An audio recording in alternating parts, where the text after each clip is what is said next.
আমাকে যারা ছাত্রলীগপন্থী অফিসার তারা ইচ্ছা মতো ফুটবলের মতো, আমি একটা ফুটবল ডিবি কার্যালয়, আমি একটা ফুটবল ছিলাম, এইটুকু আপনাদেরকে বলি। আমাকে তো বাঁচতে দিবেন, আমাকে বলছে পঙ্গু করে দিবে ইলিয়াস আলীর মতো। সুস্থ শরীর, এই যে দাগ এখনো এই সাথীও শুকায় নাই, এই এখনো শুকায় নাই। অনেকের কাছে মুসলেকা চায়, মুসলেকা যে বাইরে যেন রাজনীতি না করে। আর আমাকে বিশেষ করে আমি কেন নির্বাচনে গেলাম না, 12 কোটি টাকা আমার অফার দিয়েছে, স্বরাষ্ট্রমন্ত্রী বাসায় নিয়ে গেছে।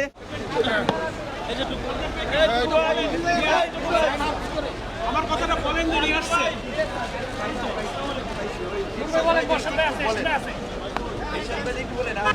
রিমান্ডে নিলে ব্যাপক চর্চা, ঝুলাইয়া গরু ছাগলের মতো ঝুলাইয়া কারেন্টের শক দেয় এবং সিনিয়র জুনিয়র নাই, চট থাপ্পড় গরুর মতো হাত পাও বাইন্ডা পিটাইতেছে।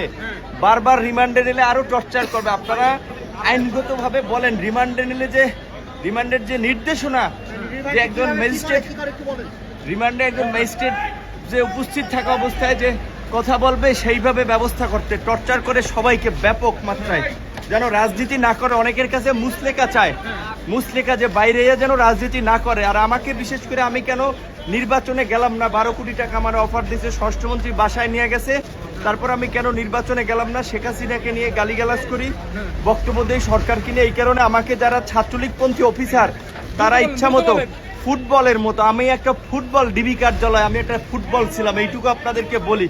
এখনো যদি আমার সুস্থ শরীর, এই যে দাগ এখনো এই সাথীও শুকায় নাই, এই এখনো শুকায় নাই।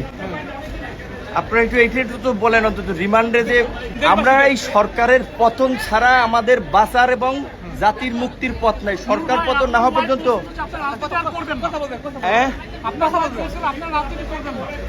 আমাকে তো বাঁচতে দিবেন, আমাকে বলছে পঙ্গু করে দিবে ইলিয়াস আলীর মতো। যদি আমি ওদের আমাকে বলছে যে পঙ্গু করে দেবে, আমার মতো দু একজন নূর না থাকলে তাদের কিচ্ছু হবে না। আমি শুধু এইটুকু বলি যে আমার শারীরিক পরীক্ষা করার দরকার, চিকিৎসা করা দরকার। আমার ইনজেকশন পুশ করছে, এটি কি স্লো পয়জন?